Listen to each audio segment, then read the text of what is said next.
Hello,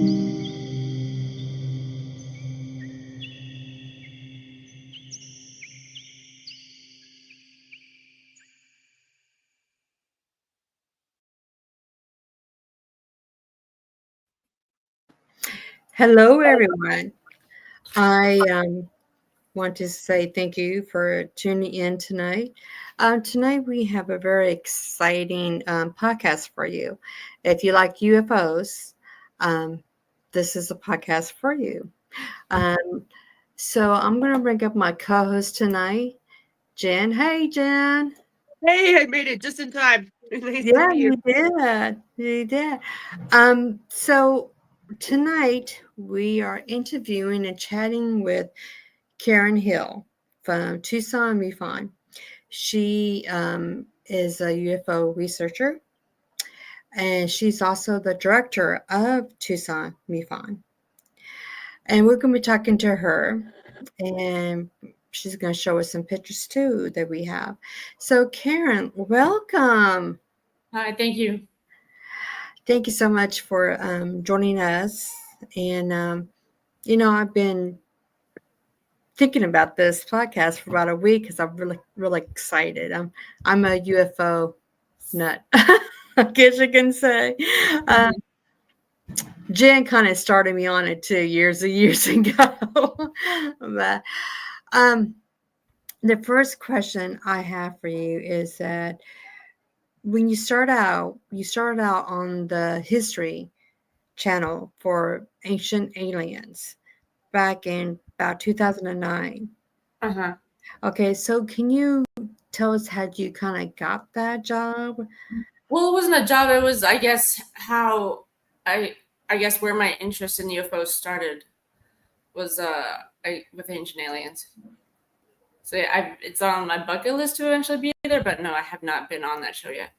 So, but you did do the camera or something or directed it? What was it? Because I mean, I've worked in television production for 10 years, but it's been news stations in Tucson. I just saw you as just the worker there, the news at the News station. station. Okay, Yeah. okay. I want to clarify that because because when I saw that, I was like, oh, cool, you know. But you was also didn't you kind of co-host along with somebody too? Was it before or after that too on any kind of a show? Because it showed a picture of you with somebody on a show. Was this, oh God, was this like a new studio? Yeah. Mm-hmm. Where I was obnoxious, so I took pictures all Oh, the time with everybody. hey, that's okay. I would too. I would too. But you are a certified field investigator, With correct? MUFON, yeah. Yeah. Okay, so to our audience, can you tell or explain what that entails? Being a MUFON investigator, um, I guess that, I mean, they definitely want smart people, and I guess with a science background or even a photography background.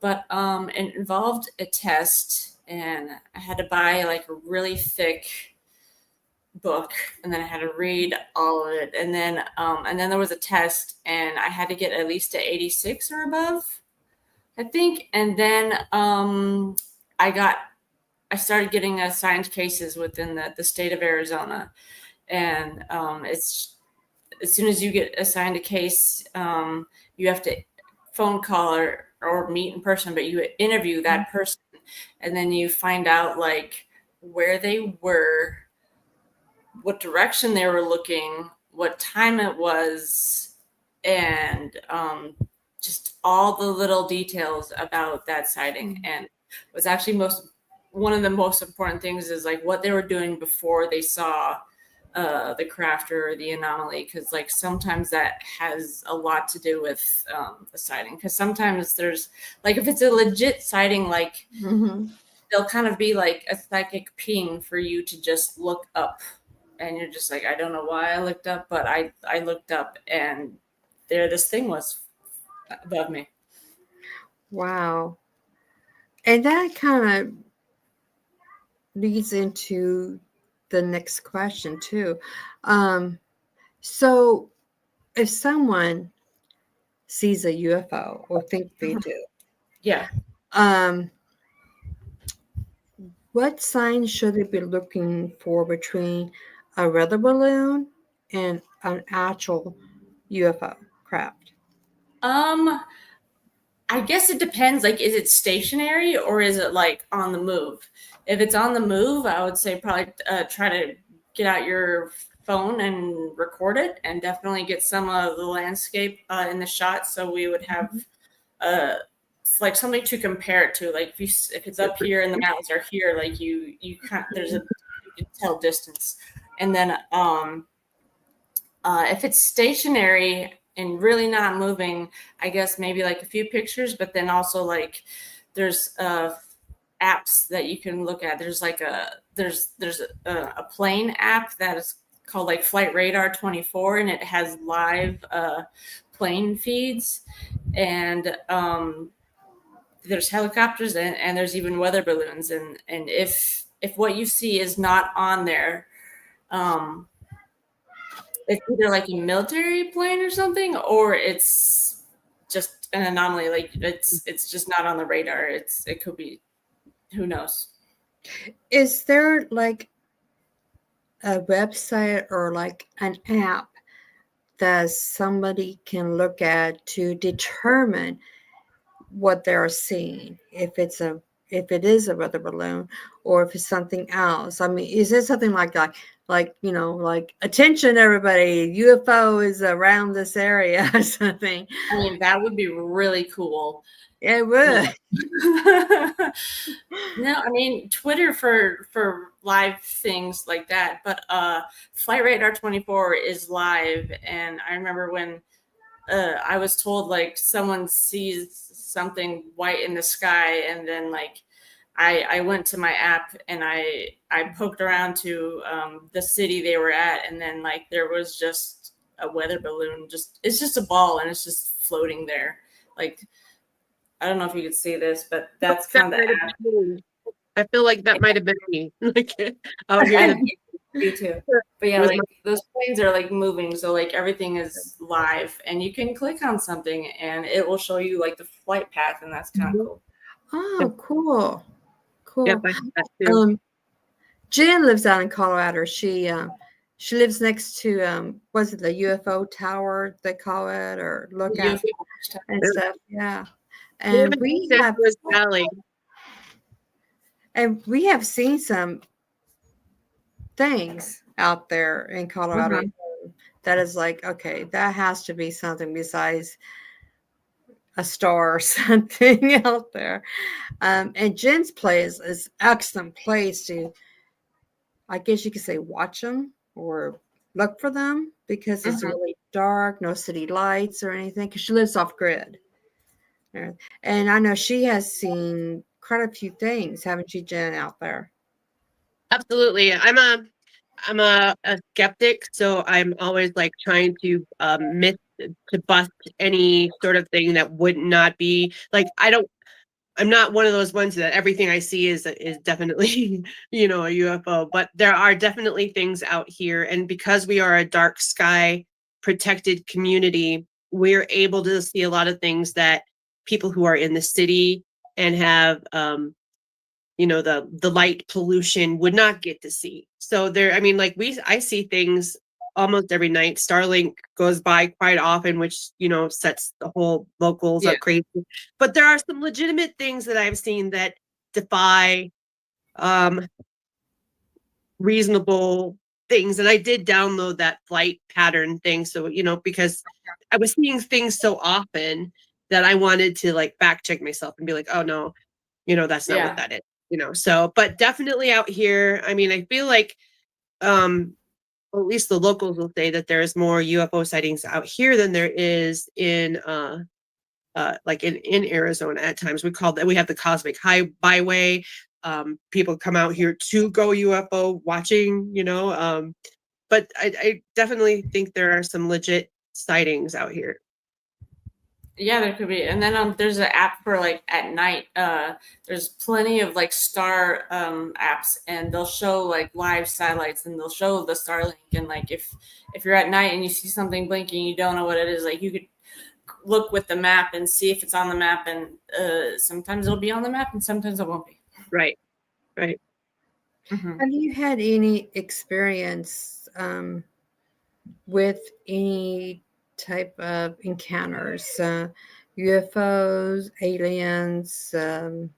You probably seen the Tucson lights, maybe, or Phoenix lights, since you're in the Arizona area. Is there anything you can tell us about any kind of experience that you have seen? I've seen a triangle craft twice. One was in Tucson and one was in Denver. And the first time I didn't have my phone, and I was really pissed off because it was incredible and it was like right there, and I'm like, no one's gonna believe me. And then the one in Denver, like I was prepared. I had a night vision and attached to my phone, and I was able to record it. Awesome. And then with ETs, I feel like I've heard that like the majority of life out there looks just like us. So like if they're here on this planet, they'll just blend right in and we won't even notice. So like I could have met a lot of ETs. I just don't know. I feel the same too. I always tell my kids and then my grandkids that anybody you come across, you can face to face can be an alien. We don't know. Yeah. We don't know what is going on. But what did you? How did you feel about earlier this year about all the drones? You have any kind of theory on that? No, I wish I could have been in New Jersey because I was like, I want to see what they're seeing. And like I have night vision and not a lot of people have night vision. So like it would look different for me from all of the footage that was popping up all over Facebook. And I still don't know. Like I wonder if they're still seeing drones or not. And how quickly it stopped. Like it was on the news so hot and heavy for so many days, and then all of a sudden nobody saw him at all anymore. I mean, it just kind of stopped. Yeah. Mm-hmm. It's like now you see me, now you don't. Right. Mm-hmm. And I know on Father's Day we went to pick up my son at the airport, and I saw a triangle UFO that you or craft, what you was mentioning. It had pretty lights on it, but you can tell it was a triangle. The way, and the thing is, I actually saw the bottom of it because I think it was flying pretty low. Actually, I can see the shape of it, and just something like I guess you seen on Star Trek, you see kind of the bottom of the craft. Mm-hmm. Which I was so, mesmerized by it that when we turned the corner, I was still looking at it, and then I couldn't find it, and it's like, what the heck? So I was telling my husband and my mother, and they're like, go back to sleep. It's late. But it's like, yeah, it's real. Yeah. But of course, we have seen, living in the Midwest, we have seen quite a few of UFOs or some kind of strange things that has went on. I don't know, Jen has heard the story before, but I'm pretty sure we was chased by one time because our locks on a door was going up and down, up and down. Oh, wow. The radio was like white noise. It was just really quiet, but it was just, it's kind of, it's hard to explain. It was like a few minutes of nothing. And we was like trying the radio, trying to keep the locks from not locking and everything. And then all of a sudden the radio came on, the locks stopped going up and down. And we heard kind of like a really soft shh. And then we saw a bright light, and then just boom, like a beam of light on top of our van that went out. And we're like, okay, Don't know what that was, but actually we did. It was kind of a scary thought, because it was like looking at each other like, are we still here? Is this our body? Are we, do we get swiped up or what? But it was, kind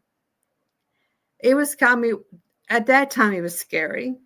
Yeah. But now I'm thinking about it, it was kind of like, well, that was pretty cool. So, but there was been a lot of stories that we have seen a craft even flying next to us when we was going down the interstate, and then all of a sudden it's, so I don't know if they're coming after me, want me, or what. Or they're probably looking for Jen. I thought, well, I can get to Jen by going through Chrissy or something.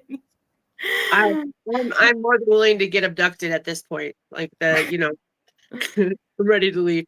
I think the most interesting one that I ever saw though was out here, and it was during the daylight, and it was, of course, I had a shitty ass little phone and no reception, because I'm up here in the middle of nowhere. But it was a cube. It was reflective. It was very shiny, like it was a black cube, and it was like not stationary. It was like turning, and that you could see the sun like hitting different sides of it and then reflecting off of it. And I wasn't the only one that saw it. There were other people out here in the valley who took pictures of it, because I thought it was crazy. But that was probably the most legitimate, unexplained one that I'd seen. But I believe that they've always been around us. The people are just a little bit more aware than they have been. I mean, like if you look back in ancient art's work and things, they depict pictures of alien ships and alien crafts, and Yeah. I think they've always been here. I think it's just something that as we evolve and become more aware as human beings, we're more in tune to seeing. So. Right. I've heard two things. I've heard that like the humanoid ETs, they like to go to Vegas because all the lights and the activity is really fun and entertaining for them. And then I heard that they like to visit their own conferences. So if there's like a UFO conference somewhere, like they want to go and they want to just people watch and see what we know. Awesome. I feel like I've heard that they like to come out here because the valley is on the largest natural aquifer in the contiguous United States. So we're on this huge lake, basically underneath a desert. Water, and to me, water retains energy. And if I saw the sand dunes, if I was this little alien floating by and I saw the great big sand dunes along this beautiful mountain range, I'd want to check it out. I mean, like it's pretty awesome over here. So I feel like that's why they're over here a lot.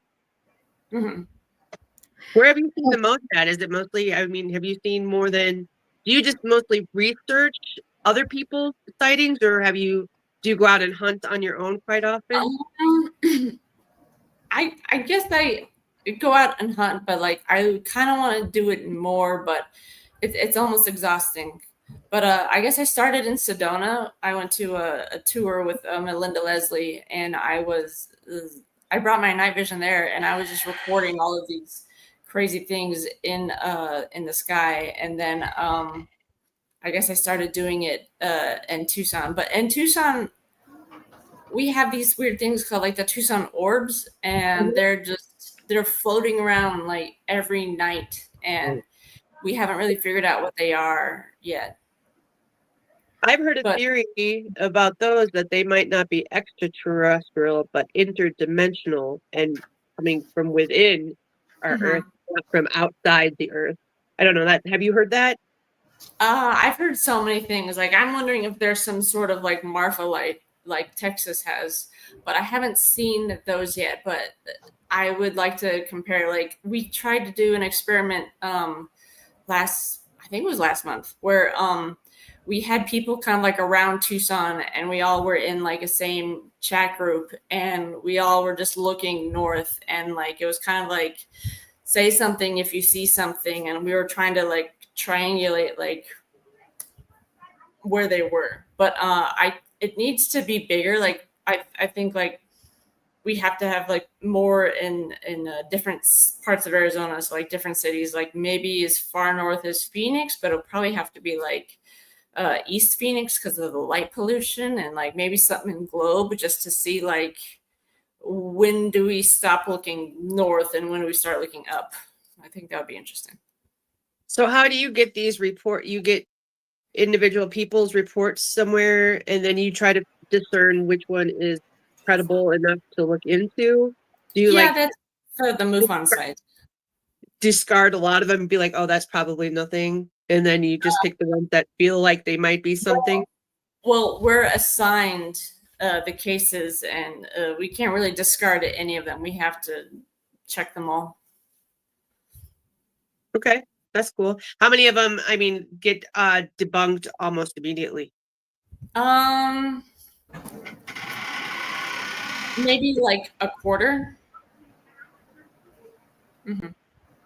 The interesting ones that I would like to do extra with are the birds, because somehow birds look like UFO ships, and I think that's funny. And I don't know, maybe make like a calendar of it. It's entertaining, all the bird photos that people are like, "That's an alien." I'm just like, "Huh, that's a very alien ship-looking bird over there." There is a whole lot of conspiracies that the birds aren't real. I've heard the birds aren't real. Have you seen that? Like that, I've heard it, but I've heard I of it. didn't. doom scrolling on TikTok. Sometimes I get down these rabbit holes, and just not too long ago, I was down this one that was like, everybody's like, "Oh, the birds aren't real. They're aliens, or they're ships, or they're not real. They're mechanical. They're autonomous. You know, like all the you know." And I don't know. So these are people who report it that as alien craft, like regular sized birds. Yeah, I mean, they're like, "Look at this. Check this out. What do you think that is?" And then I have to like stare at it really hard. And one of them, it was like super obvious that it was a bird, because like I just zoomed in on the picture, and like I saw the beak, and I saw the tail feathers, and I saw like its shoulder blade, and I was just like, it looks like the typical like saucer, but it's just a bird in mid-flight going.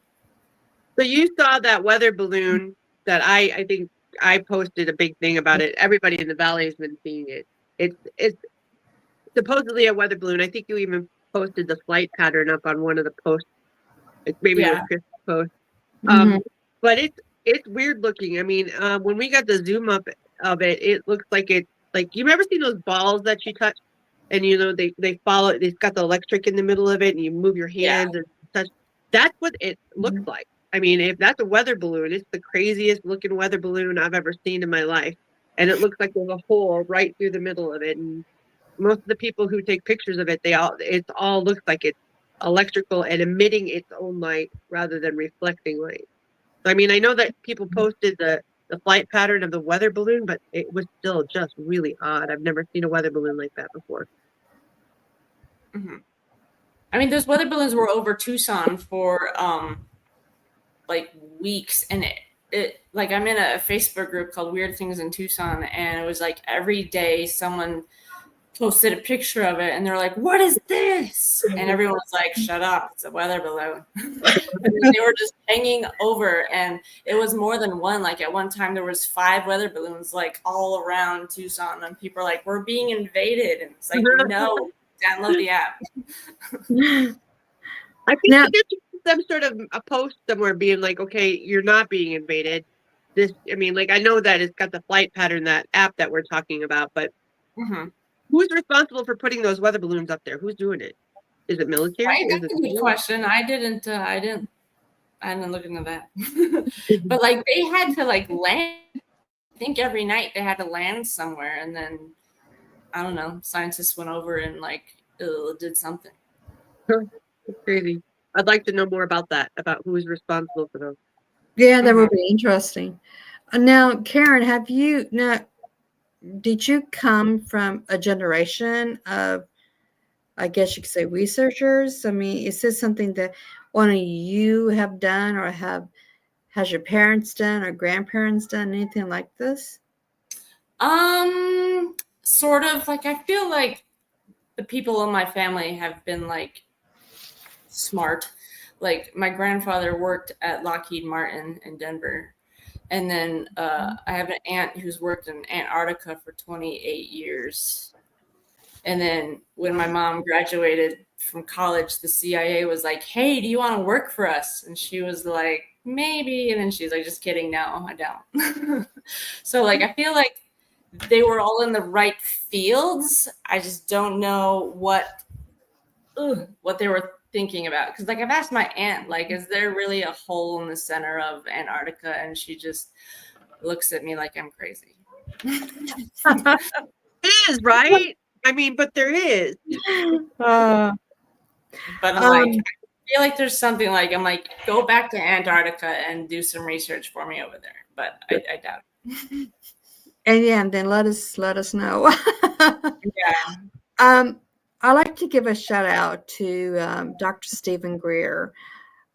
He did a documentary on Contact of the Fifth Kind, and it's on Tubi. I saw that on the website, and I was like, I gotta watch that. It was really interesting. It is. Jen, I have to give you the link for you to watch it. It's really interesting. And this was back in, let's see, 2020. Yeah, in 2020. So when you saw this video, your curiosity got the best of you.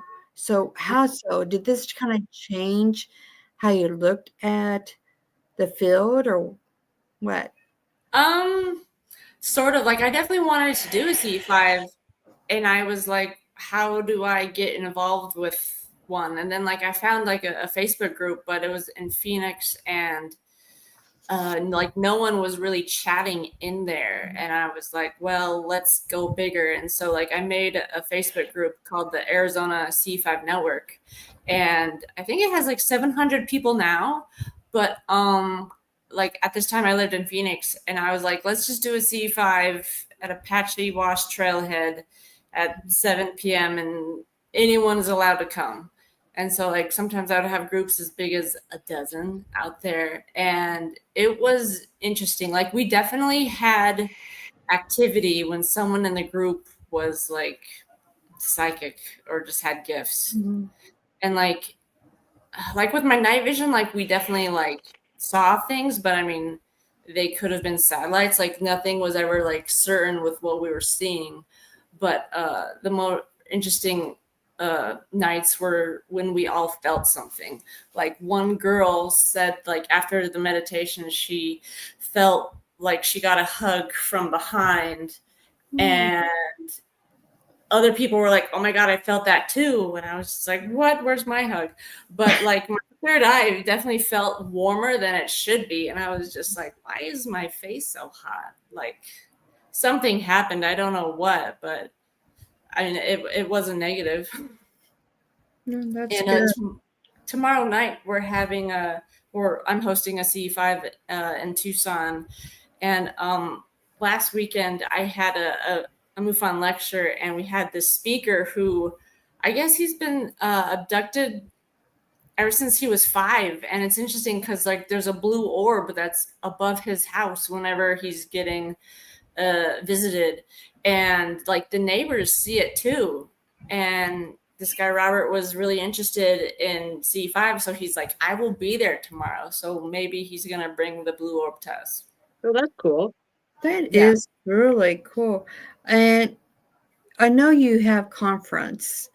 I think like once or twice a year, don't you? Like a UFO conference or convention?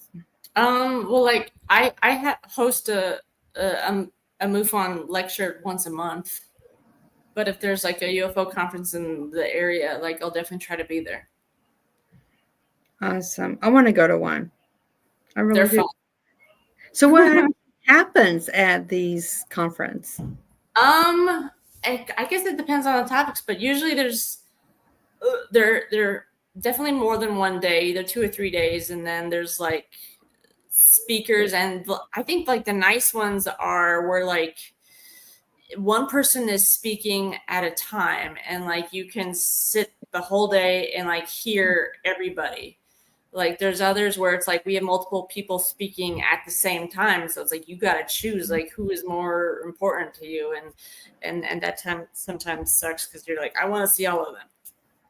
But I had seen an episode of Resident Alien where they went to like a UFO conference, and I was like, what is this nonsense? This is not real. But like there were people cosplaying as aliens, and I was like, this is like a Star Trek convention. This isn't like a UFO conference, because no one cosplays like an ET at any of the conferences I've ever been to. So I'm just like, this is false advertising. Take this down right now. No one does that. Where it's either more technical conferences, like it just information, or they're spiritual in nature. Do you think that the ETs, do you think if we ever, I guess you could say, mingle with them, do you think they're like us, love us, hate us? I mean, would it be good or bad if we actually kind of, I guess you could say, combine ourselves in the same area with them? You know, be neighbors, be friends. I think they would be neutral. Like, I think there's already commingling right now, and I think a lot of the ETs visiting it's like a mutual. Like, they're just here for science and for like mini missions. But I know of a few people beings who were brought here as a baby, and then it's just their job to grow up as one of us. But like I would say, like, learn to be one of us, like learn to love and learn to socialize and sadly get a job. Like starseed? Miserable, I guess. Are you talking like starseed? Yeah. Okay.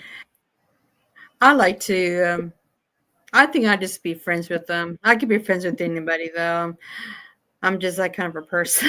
They are keeping an eye on us because we're like the kids at the Thanksgiving table. Like, you got to keep them separate from us because they're wild and they don't really have control over themselves, and they make a lot of bad decisions. But you got to keep them close enough to make sure that they're not doing anything too stupid to upset the rest of everybody else that's out there. You know, because I feel like we're getting too big for our britches, and I feel like if you've ever heard of the theory of intervention, about how the aliens have been part of our lives and part of our knowledge of the past. They've been here several times and taught us things, and over the years we forget them. We lose that knowledge, and then when we get into like when we're in the shit of it, they come back and they basically show us how to save ourselves. You know what I mean? Like, but that's what the theory of intervention is that they've been here several times. They taught us how to. They're the ones who built the pyramids. They're the ones why all the ancient cultures build all these temples to the sky gods, is because they have been here, you know. And now they're kind of watching us to see what kind of idiocracy we're up to. Yeah, they're probably up there just talking to each other, saying how stupid we are at times. I would not blame them. All right. Right. Now we have a chart that you sent me. I'm going to bring it up. Can you explain this chart to us if you can? Yeah. So I went to Contact in the Desert a few months ago, and there's like, I had a bunch of friends who were there, and I was kind of like, I'll see you at the next UFO conference. Like, there's one in Sedona coming up, and they're like, I don't go to that one. And I'm like, why wouldn't you go to that one? Like, it's just as awesome as this one. And then I'm like, well, what about this other one? And they're like, no. And I'm like, you only go to this conference. Like, there's so much more out there. So like, it kind of got me thinking, like, people like UFOs for just different reasons. And so I was trying to figure out like what reasons brought people to UFOs, and like kind of scatter that around. So like the conferences in Sedona are definitely more on the spiritual side. There's a lot of like mysticism and channelers, and it's all like new age and crystal stuff. And then there's kind of like the darker UFO conferences where it's like government and conspiracies and military and like abusing people for programs. And then you have like, I haven't been to the Ancient Aliens conference. It has a name, but yeah, it's the Ancient Aliens one. And that one probably has a lot of the stuff on the bottom right. But so I don't know, I wanted to like make this web and then eventually put like colored circles over them, be like, this one is this conference and this is that conference, and like just kind of, I don't know, make a visual map for myself and others. To show people which conference they need to go to depending on Yeah. what their Yeah, like if beliefs you like are. this stuff, go to that one. Have you seen the documentary I Know What I Saw? And that focuses a lot on. I mean, it's like a 2-hour documentary, and it seems pretty realistic. There's some of them out there that are kind of hokey, but these ones talked about the conferences, the government conferences on UAPs, and the things that the high-ranking military flights, pilots have seen and have reported on. Those are the ones that I find the most credible. I think that that's hard to deny. People who are that high ranking and that intelligent and that knowledgeable, for them to say, that I know what I saw, for Yeah. there to be any Mhm. debunking of that. So that's a good documentary. Mm-hmm. Is there any advice that you can give us on how, if somebody really wants to track a UFO, I mean, really want to go out and look for them, what be like the best place? I know Arizona is a pretty hot area, it seems, and I know Colorado is pretty hot area too. Are those only areas that's really hot besides New Jersey, the early of the year or anything? I've heard northern New York has a lot of sightings.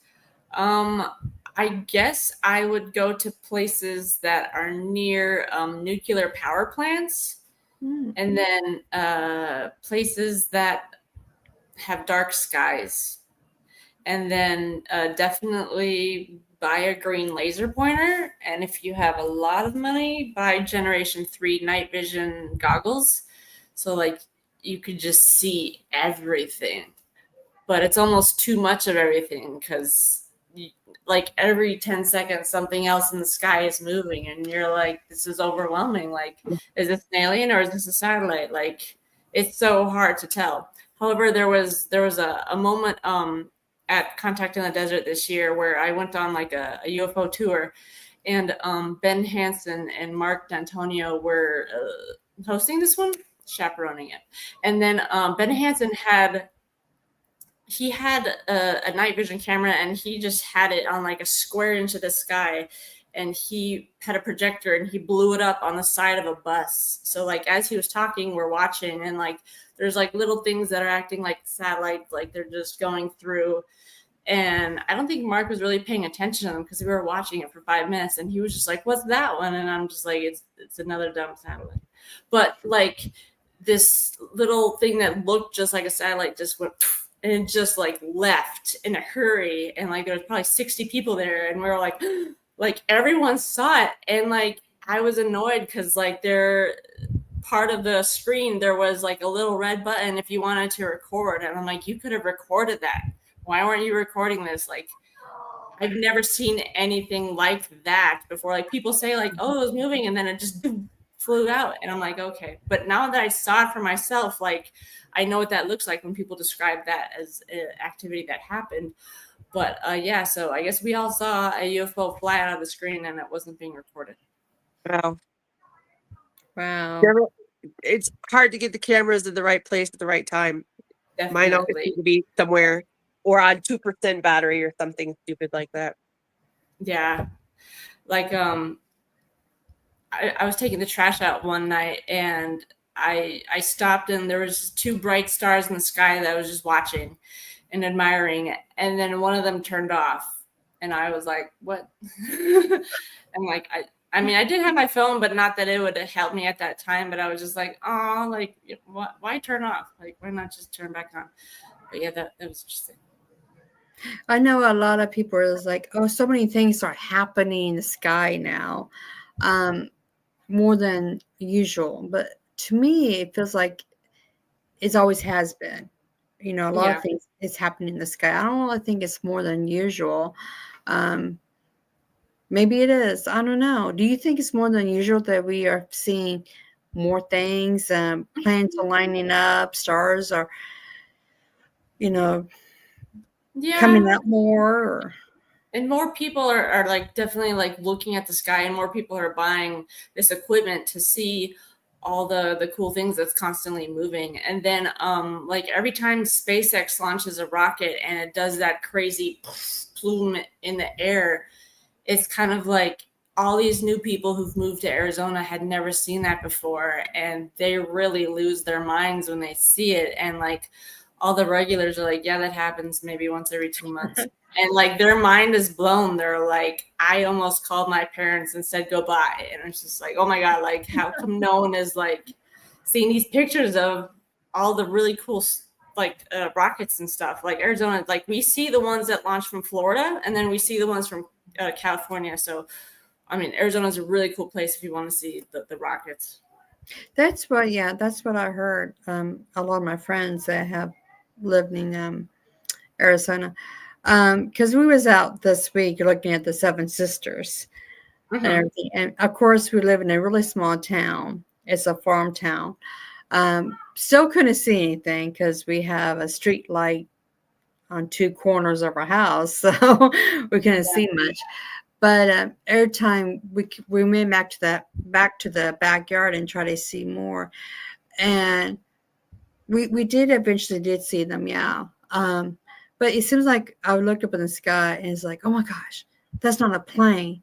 That has like the lights are different, or that's a long line of white light, or that has like 3 or 4 lights on it. What is it, And because it's moving, and my husband's like, it's not a UFO. I go, are you sure? Are you sure? Because to me, it's just like every time I look by the sky, that's one thing I'm looking for. Do I see anything here? Any UFOs, UPAs? Um, what's up there?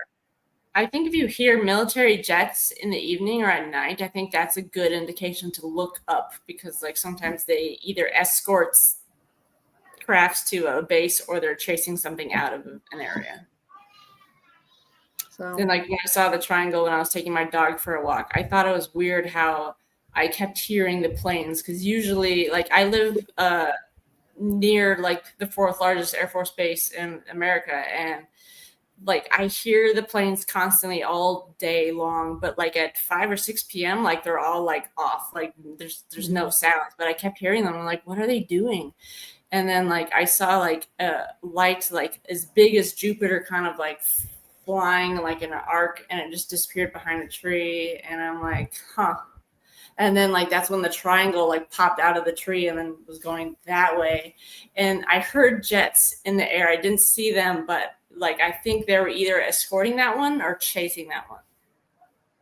There's a video of 2 military jets escorting a UFO over Mont Blanca. I live on the Sangre de Cristo baseline.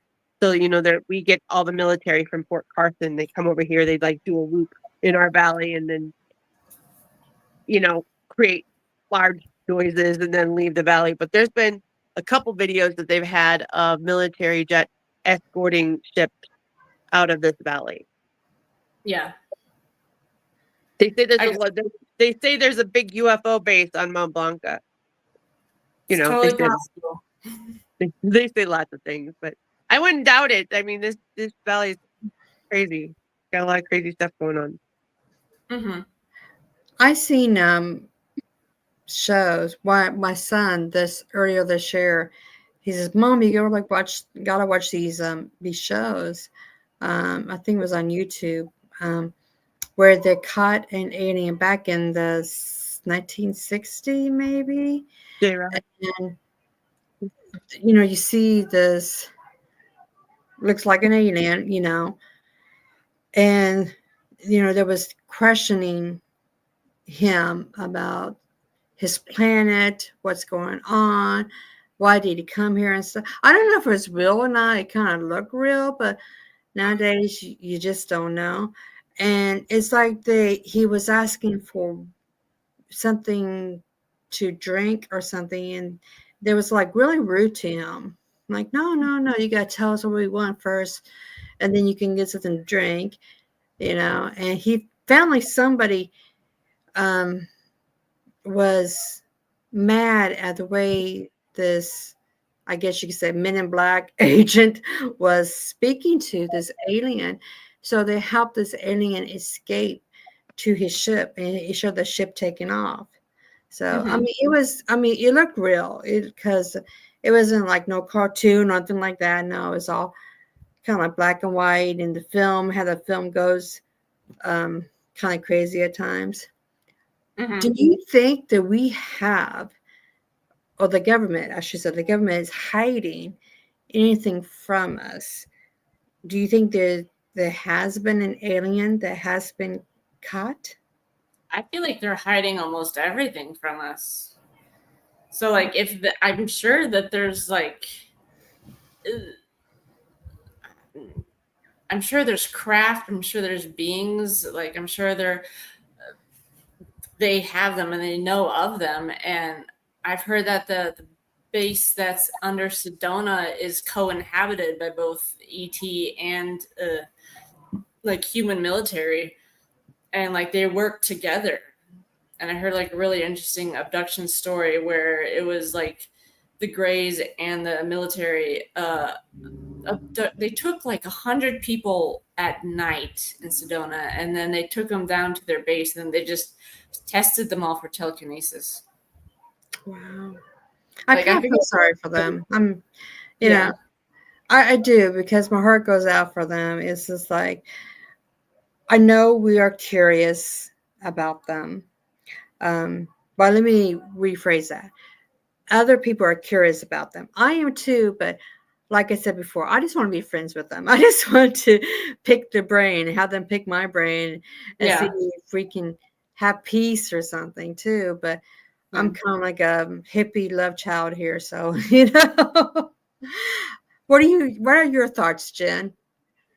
Well, I feel like they've had communication and access to aliens and contact with aliens for decades. I feel like they have downed ships that we have been trying to reverse technology to learn how to do the things that they've done.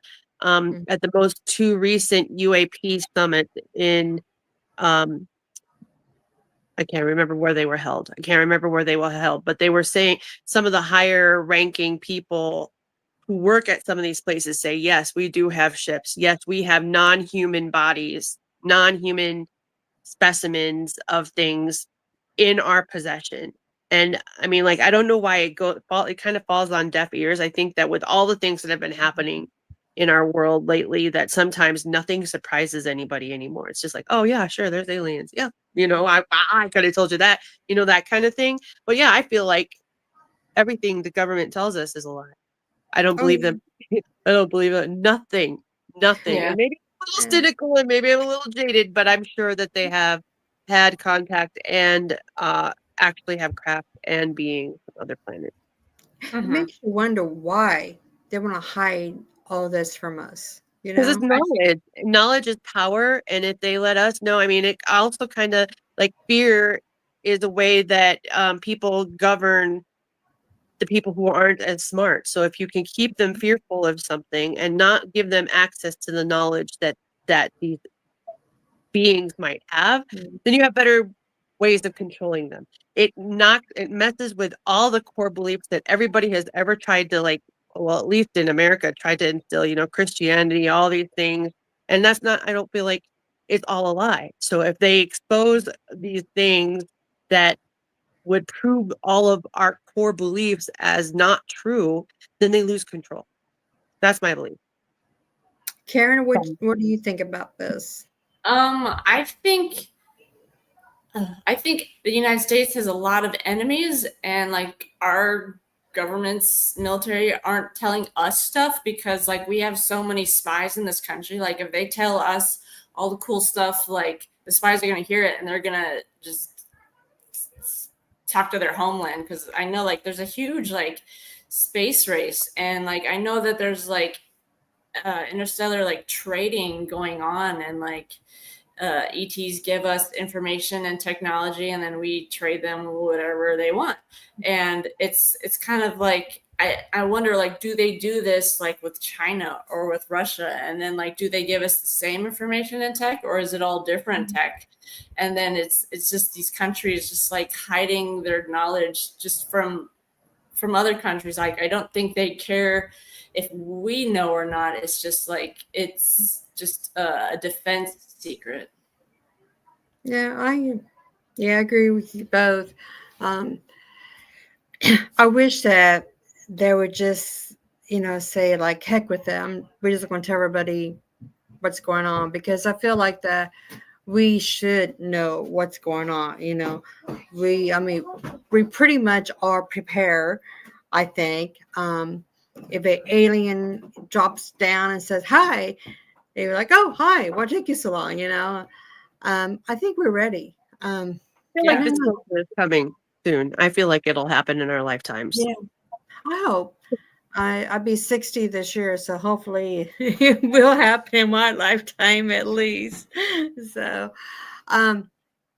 now, how about star stations? Because I know that New Mexico and Arizona, around that area, I have heard that there are star stations, like in mountains or under mountains.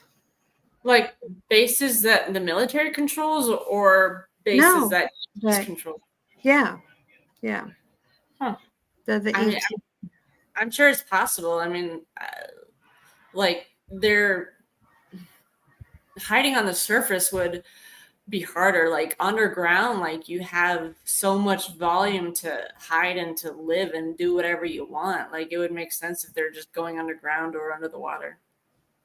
Well, I heard that there are a lot of stations in oceans. Yeah.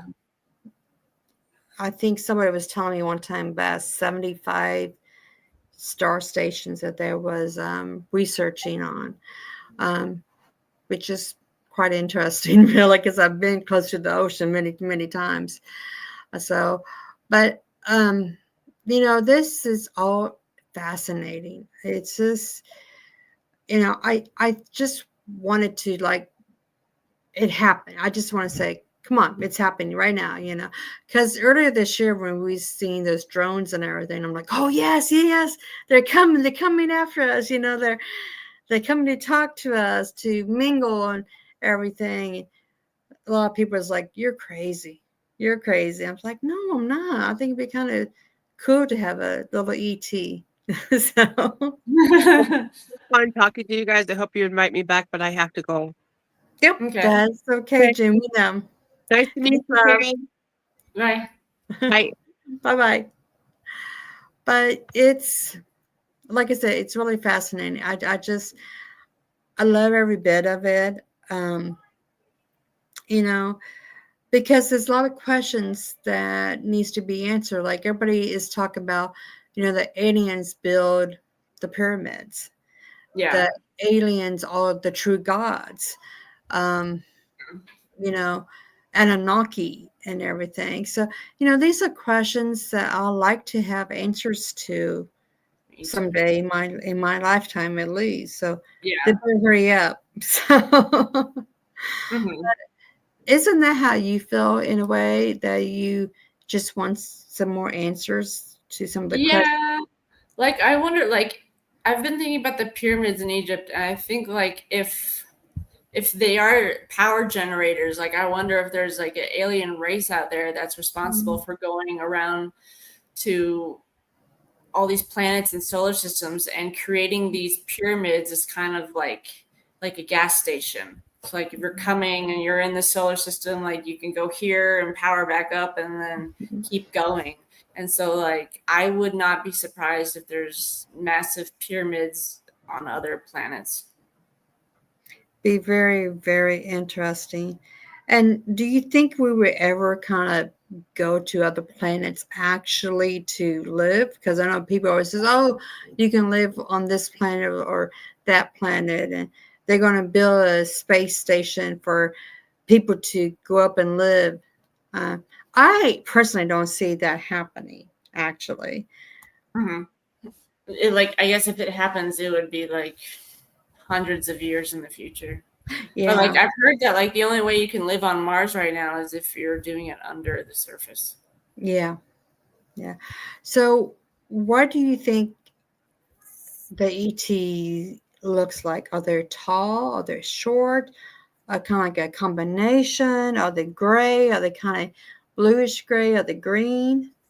I feel like there's hundreds of difference of kinds, so I feel like the answer is yes to all of them. And then there's some that look very similar to us. I was talking with Tom Dongo forever ago, and he said that he was at the grocery store and there was a couple in there that they looked very odd. Like their proportions of their body were just different, and they had like elongated necks, and they were very white for someone who lived in Arizona. And he said that they were kind of quiet and observant and like not really talking. And he said he went up to them and he's like, "Hi, how are you guys? Where are you from?" And they were like, Prescott. And he's like, "I know damn well you're not from Prescott. Like, where are you really from?" And they're just like, "Go away, human. Like, we're from Prescott." And he just watched them and he was like, "They're not from here. Like, I don't know what they're doing in this grocery store unless like they're buying food." But he was just like, they were not from here. And like I guess the more humanish looking ones can go into a grocery store and not freak out everybody. But like if you look really different, like you probably know, like I'm not about to go to the mall. Just go shopping. Yeah.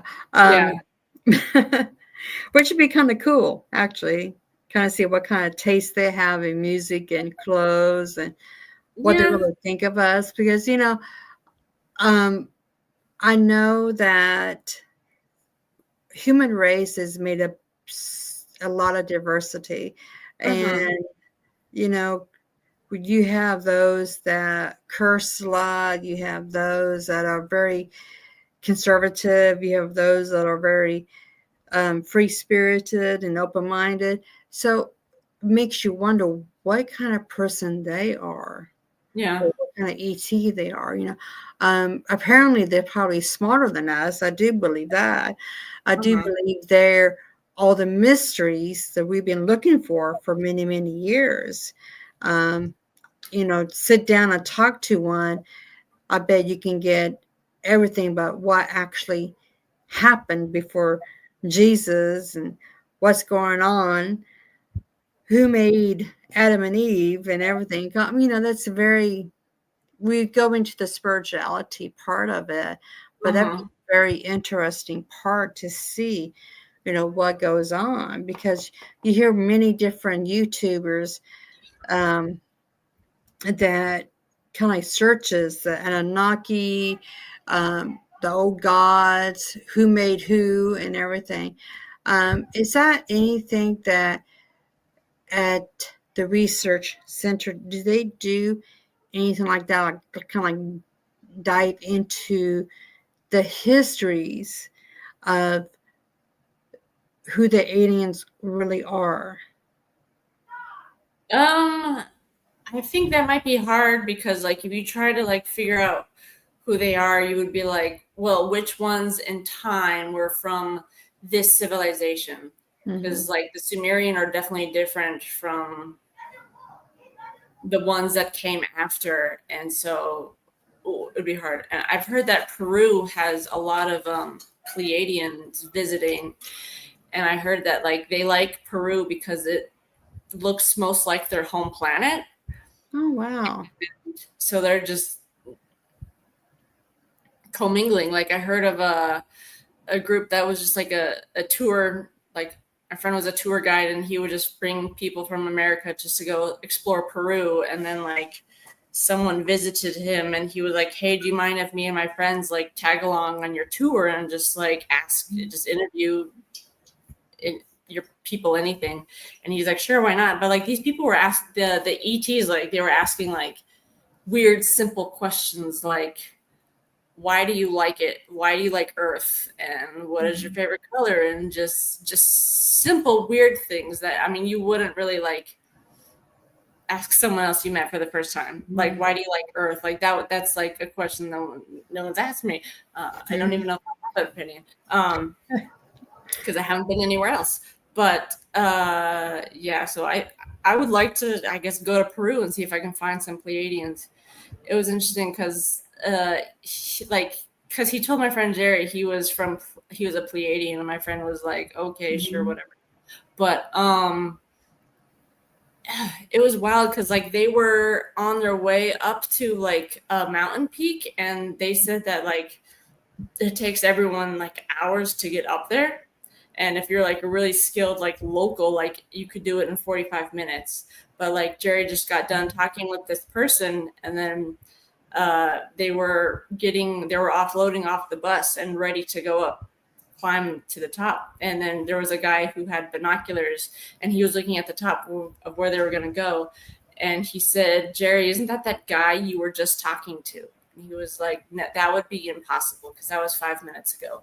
And he borrowed the binoculars and he looked, and the dude was like waving from up above, and he was like, holy crap, like how did that happen? Wow. And then like hours when like he finally got to the top, the Pleiadian appeared and was talking to him, and it was the sound was interesting because he said it was kind of like a candy wrapper, just like just crunching. Like, that's what he heard, and then he turned around, and then this dude was standing there, and then he had like a box on his belt with a little blue button, and then when he went to leave, he just pushed the little blue button, and then he just turned into like a little blue orb, and then just disappeared. And he was like, okay, that guy is legit. And then like later how they would communicate is through email, which is just so simple and stupid and human. But yeah, That's interesting. I want to go to Peru now. So, yeah, that is really interesting. I have heard from someone else that our country, America, seems to be the hottest spots around, compared to the UK, to Russia, to China, that they are interested in America more than any other country. Have you heard anything about that?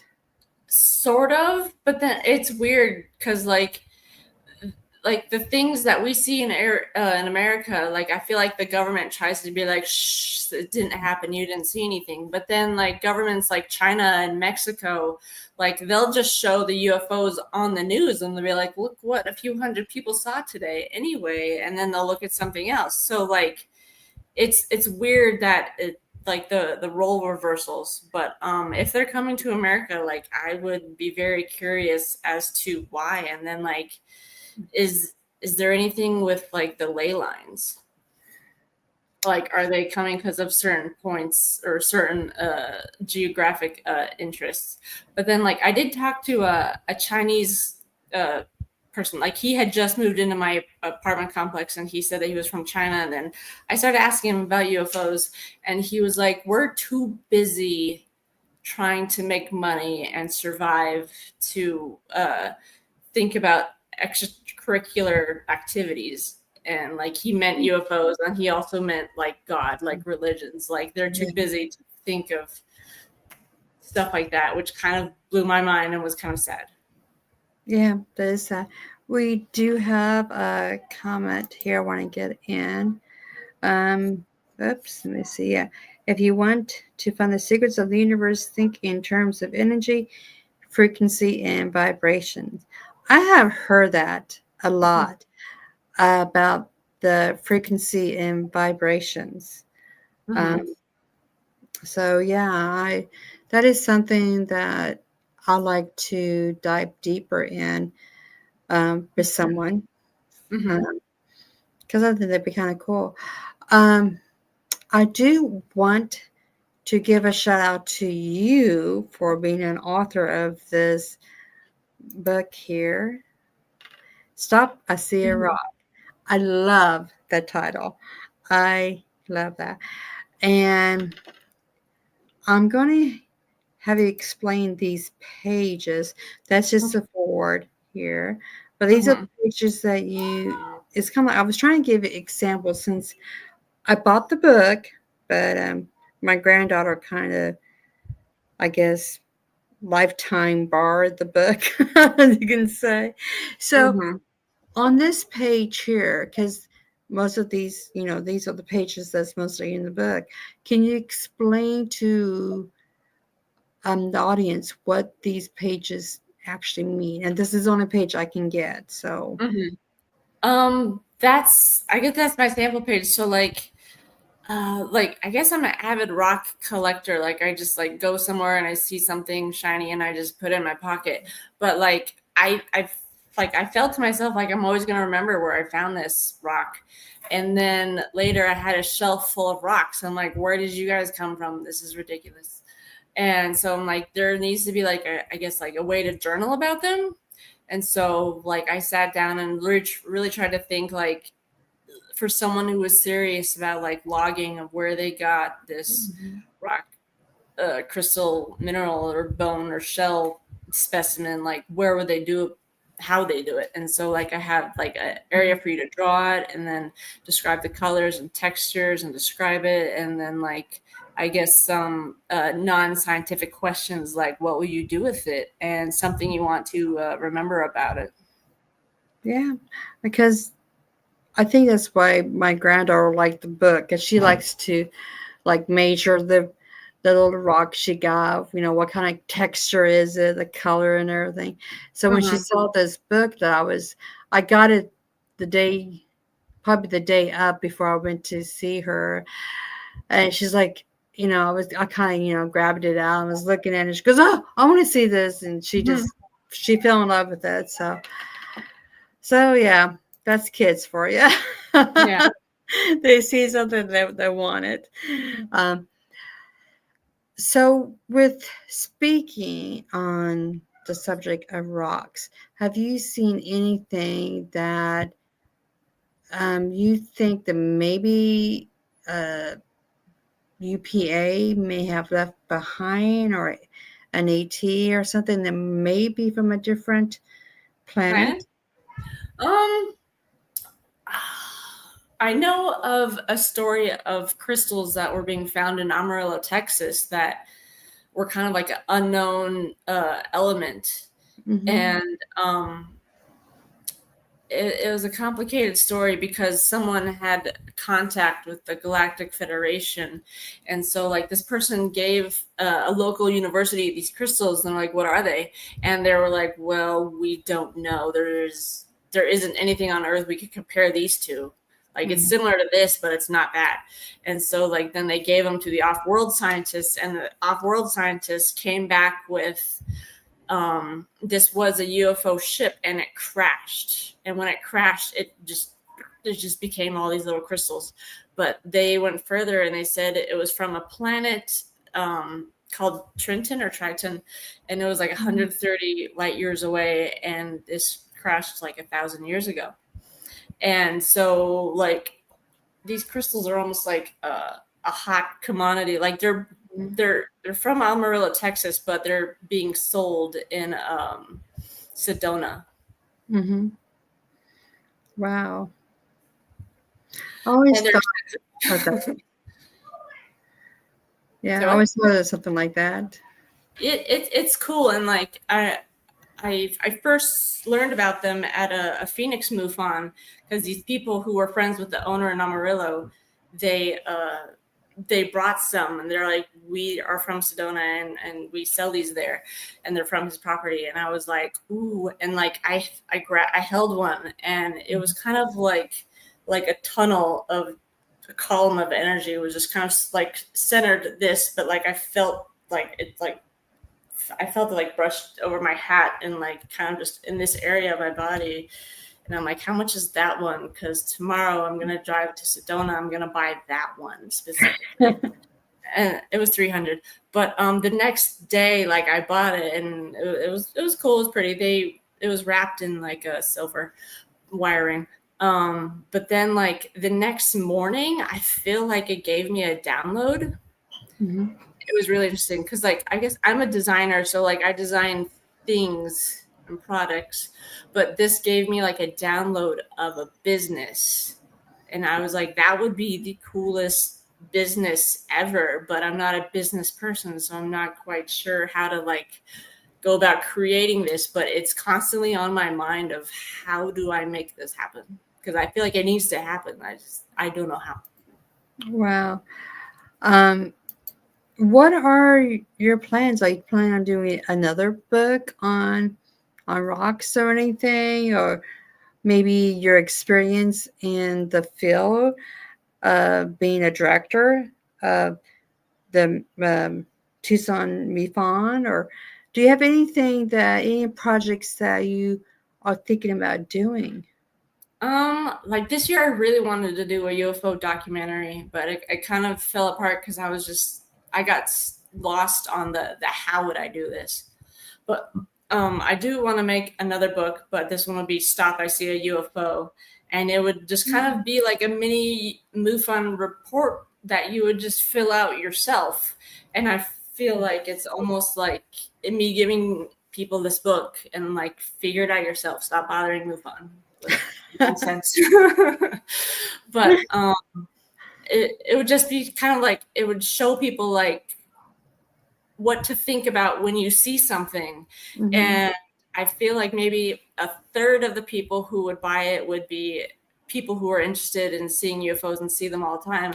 And then 2/3, I think the sales would be from people buying this for their crazy aunt or uncle who's always seeing UFOs, which is fine because a sale's a sale. But like, I definitely want to make a book like that. That will be interesting. You have to message me when you do, because Right. Yeah. yeah, if it's something like I saw a rock, it would be pretty interesting because you did a really good job on that book. Thank you. So I will be looking forward to that if you ever do. And the thing is, you just gotta get out of that box and just jump into it and just go forward. Yeah. I know I do a bunch of lame, stupid stuff, but I have fun. So it's your life. You gotta have fun in your life. So Absolutely. In next year in Sierra Vista, I'm going to be speaking at a conference. It's going to be like a paranormal conference. that would be awesome. I would love to go to a conference. And we spoke earlier, and I was telling you, I like to do podcasts on kind of like a round table of UFOologists, just to come on and just talk shop, because I think it'd be interesting, not just having one, but having like 2, 3, or 4 talking all about their experience, their research. I think that'd be a really interesting podcast, because I think the audience will enjoy it to see what other ufologists has to say, what their experience are. So yeah, I definitely want you to come back on that panel. Mm-hmm. And I like the closing. Let me see. I forgot the name now. Of the fifth kind, Stevens. Yeah. Tubi, was on Tubi. That was just incredible. I really do. I do like that too. And I even looked him up the other day, and it's like, he's still alive, right? Because yeah, and he is, and everything. But everybody who is out there watching, I do recommend to go to Tubi if you have Tubi and watch this. It's called let's see, what was it? Contact of the Fifth Kind, and it's really interesting. It really is. And I'm hoping that we can see you on a TV show or something talking about UFOs, because being a director and the Tucson MUFON, now I did some research, and it's like the third largest and oldest center. So I don't know if that's true, but I know there's a lot of centers around, like let me see, they have like TTS and CSET, CUFOs, you know, Center of UFO Studies.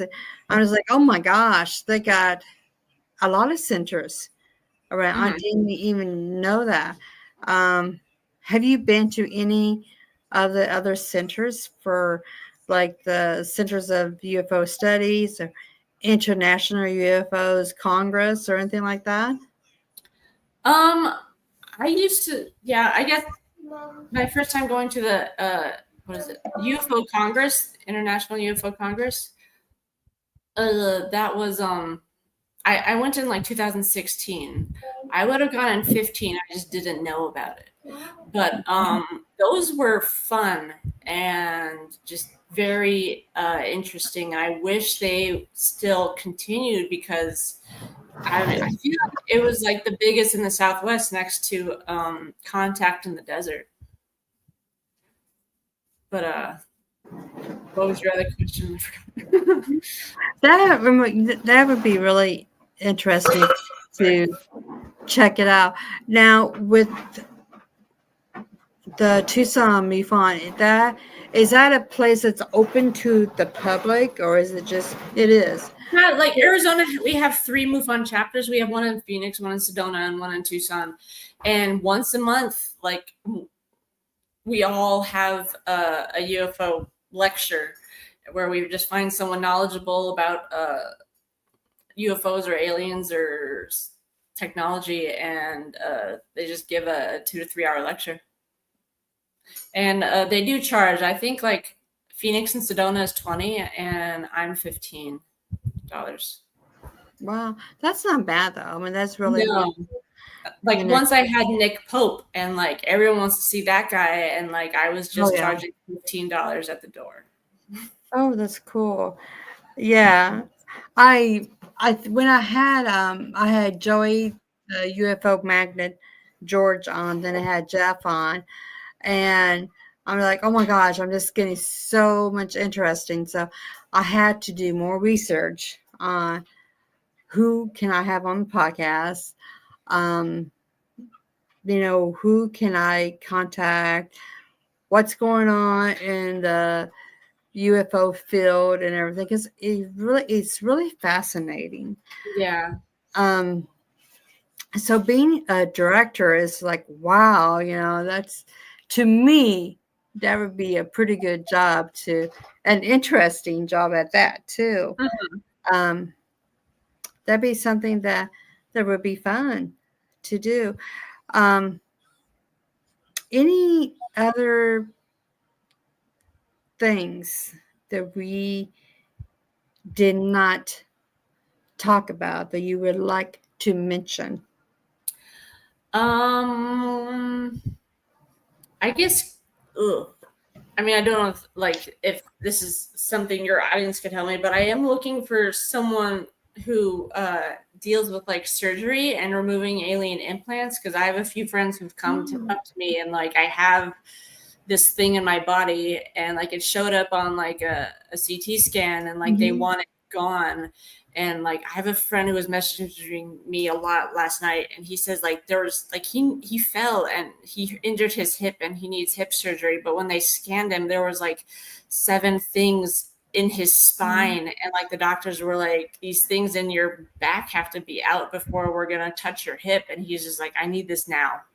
And I was asking my friends, and like there was like one guy I guess who was really good at like implant removal, but they said he's dead. So I'm just like, I don't know who to find. That doesn't help. Oh my goodness, that is really interesting though, because my sister-in-law was an X-ray technician, and she says she have seen things in people's bodies that they do not know what it is, and they don't even know how to remove it at times, because they don't know for sure if they remove it, is it going to cause something else, Yeah. So, Right.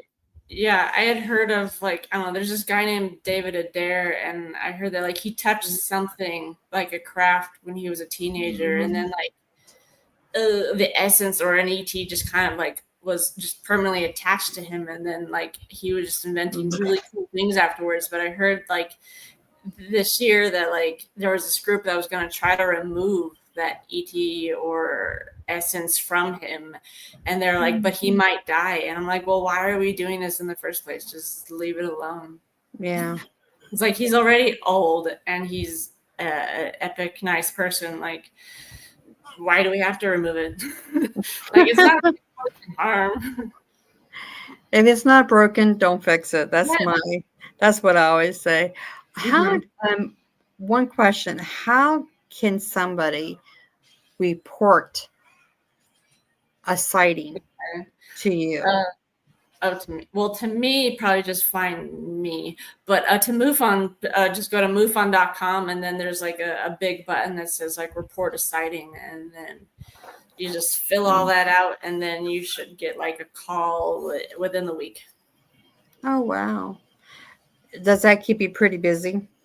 Yes, It does. I because like bet. they would like us to have it figured out within 30 days. Wow. So do you actually kind of like make I don't know how you say it, maybe like a go to the location and kind of figure everything out? How do you do the reports? I guess that's what I'm trying to say. How do you actually fulfill these reports? Well, the one I have now, like I interviewed the guy, and then um I like it happened at night, so I would be using these space astronomy apps where like I just go back in time through when he saw the thing and what direction, and I look and I see like if anything that was logged happened in the sky at the same time this person also saw it. But then Wow. like there's some crazy ones where like a woman said that like she was meditating and like she saw like a blue bird avian ET kind of visited her, and then there was like a weird avatar moment where he like connected his hair to her hair, and I was just like, I'm in no position to tell to agree or disagree to something that happened in someone else's head. So like if it's really if it's gonna be hard for anyone to kind of like figure that out, like I guess we would log it down as like insufficient information. Hmm. But like Interesting. I submitted a UFO report for the craft I saw in Denver, and I was like, I didn't tell that MUFON investigator that I was also a MUFON investigator, and he told me that it was a plane, and I'm like, okay, which plane? And then the plane that he said it wasn't in the air at that time, and I was like, this plane like landed before I saw this plane, and he was like, oh, sorry, I'm working so many cases, I got confused. And I'm like, okay. And then the next plane that he said it was took off at 9 a.m, and I saw it at 9 o'clock at night, and I'm like, what the f, like this is why people don't like MUFON investigators, because like this one is definitely wrong. And like that case is kind of like it'll be a year at the end of September, and so like I need to get back with him and be like, okay, it's been almost a year, like with the phone with the flight radar app, like you can go back in time up to a year, and so like my window is like almost expiring, and so like I want him to like go back with me and be like, okay, it definitely was not this plane and it wasn't this plane, so what do you think it was? Wow. That is interesting. We do have where we take one more comment here. Doreen is like, Karen, as a MUFON field investigator, have you ever encountered someone who had a close encounter or abduction? Yeah, like I did a case that happened west of Tucson, and it was interesting because it happened like it was raining, and this guy said that he just saw like when the lightning flashed and lit up the sky, he saw like a cigar blimp type craft, but he said like there were vertical lights on it, and like he would kind of only see it when the lightning hit, and he was driving at night and it was raining, and then like it was like at his 11 o'clock, and then it was at his 10 o'clock, and then he saw 3 helicopters kind of like following it.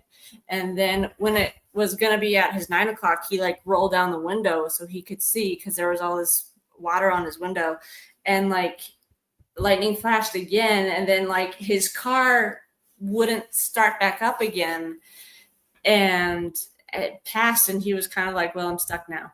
And then later he had to, like, to repair his truck, it was like an electronical part that was broken, but then a spot like the size of a fingerprint developed on his nose, on this side of his nose, and he thinks it happened because he rolled down the window, and then there was no barrier between him and this craft that was way over there. And like the doctor was like, well, it's not cancerous, but we don't know what it is.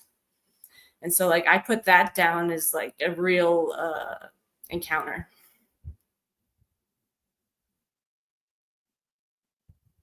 You're muted.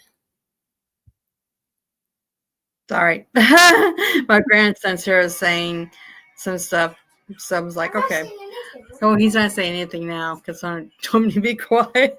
So, it's really interesting all that you have said tonight. I really do appreciate you for coming on, and it's been fun. I really like it.